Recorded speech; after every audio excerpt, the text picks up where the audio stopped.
Hello everyone, जय माता दी दोस्तों।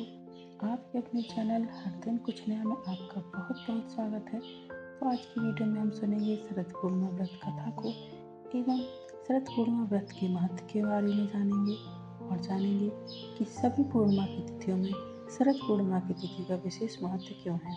तो चलिए वीडियो को शुरू करते हैं। और यदि आप चैनल पर नए हैं तो चैनल को सब्सक्राइब अवश्य करें, साथ ही बेल आइकन को प्रेस करें। इससे ये होगा कि मैं कोई भी वीडियो अपलोड करूँगी तो इसकी नोटिफिकेशन सबसे पहले आपके पास पहुँच जाएगी। तो चलिए वीडियो को शुरू करते हैं। अश्विन माह की शुक्ल पक्ष की पूर्णिमा तिथि को शरद पूर्णिमा कहते हैं। इसे रास पूर्णिमा, कोजागरी पूर्णिमा के नाम से भी जाना जाता है। शरद पूर्णिमा के दिन ही माता लक्ष्मी समुद्र मंथन से उत्पन्न हुई थी, इसलिए हिंदू धर्म में शरद पूर्णिमा की रात्रि का विशेष महत्व होता है। शरद पूर्णिमा के दिन चंद्रमा अपनी 16 कलाओं से परिपूर्ण होकर आकाश से अमृत वर्षा करता है और इस दिन रात्रि के समय माता लक्ष्मी अपने पति श्री हरि विष्णु के साथ पृथ्वी लोक पर भ्रमण करने आती हैं। और अब हम बात करेंगे शरद पूर्णिमा पूजा विधि की। तो शरद पूर्णिमा के दिन सुबह स्नान कर साफ स्वच्छ वस्त्र धारण करें। इसके बाद जहाँ पर आपको माता की पूजा करनी है उस स्थान को साफ स्वच्छ करें, गंगा जल का छिड़काव करें। इसके बाद चौक पूरें और चौक पर एक पाटा रखें। पाटे पर लाल या पीला कपड़ा बिछाएं। उसके बाद माँ लक्ष्मी और श्री हरि विष्णु की फोटो या प्रतिमा जो भी आपके पास हो उसको स्थापित करें। कलश की स्थापना करें और माता लक्ष्मी को सुहाग की सामग्री अर्पित करें और श्री हरि विष्णु और माता लक्ष्मी जी को धूप, दीप, चंदन, फूल, अक्षत आदि सामग्री अर्पित कर उन्हें पीली मिठाई का प्रसाद लगाएं। और इसके बाद जो आपने शरद पूर्णिमा व्रत के लिए 6 लड्डू बनाए हैं उसका प्रसाद लगाएं। प्रत्येक लड्डू पर तुलसी पत्र अवश्य रखें, क्योंकि श्री हरि की पूजा में तुलसी पत्र का रखना बेहद ही आवश्यक माना जाता है। श्री हरि विष्णु को तुलसी पत्र बहुत ही प्रिय है, इसलिए उन्हें जब भी किसी भी चीज़ का प्रसाद अर्पित करें तो तुलसी पत्र प्रसाद में अवश्य रखें। इसके बाद व्रत कथा पढ़ें, आरती करें और उन 6 लड्डुओं को वितरित करें। जैसे कि एक लड्डू ग्वाल बाल का होगा, एक पति का होगा, एक सखी का होगा, एक तुलसी माता का होगा, स्त्री का होगा एवं एक कन्या में वितरित कर दें और एक लड्डू को स्वयं ग्रहण करें।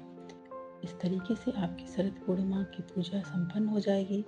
एवं रात के समय चावल की खीर बना लें और उस खीर को चंद्रमा की निर्मल रोशनी में रख दें, क्योंकि ऐसा माना जाता है कि शरद पूर्णिमा के दिन चंद्रमा अमृत की वर्षा करता है।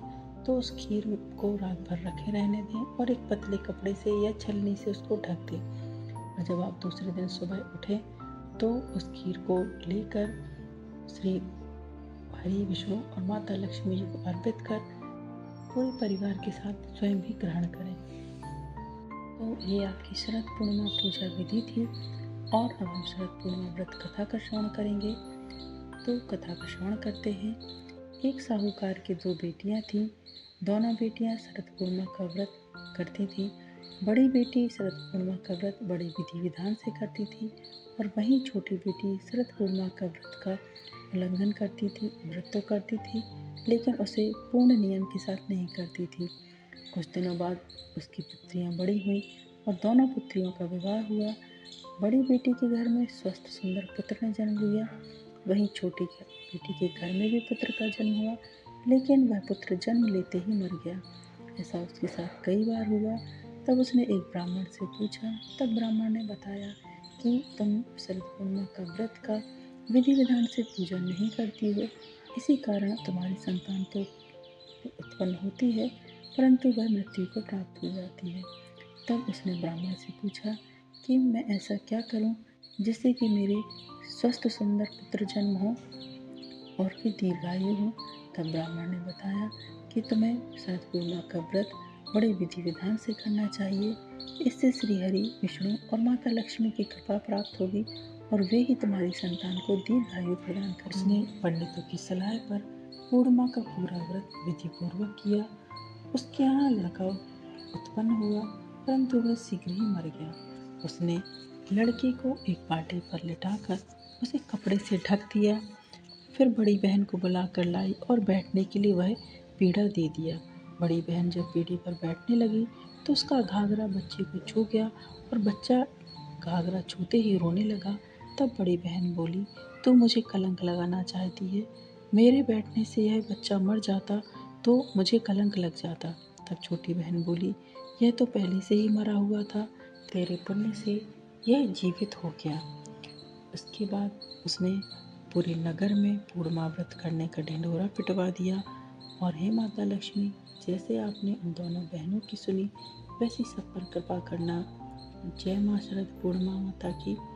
और यदि आपको आज की कथा, आज का वीडियो पसंद आया दोस्तों, तो वीडियो को लाइक कीजिए, शेयर कीजिए अपने दोस्तों के साथ, अपने परिवारजनों के साथ, ताकि उन तक भी ये वीडियो पहुँचे और वो भी शरद पूर्णिमा व्रत कथा का श्रवण कर सकें, कथा का लाभ ले सकें एवं आगामी व्रतों एवं त्योहारों की जानकारी के लिए चैनल पर बने रहें। मिलते हैं नेक्स्ट वीडियो में दोस्तों। हर हर महादेव, श्री मां नारायण, जय मां लक्ष्मी।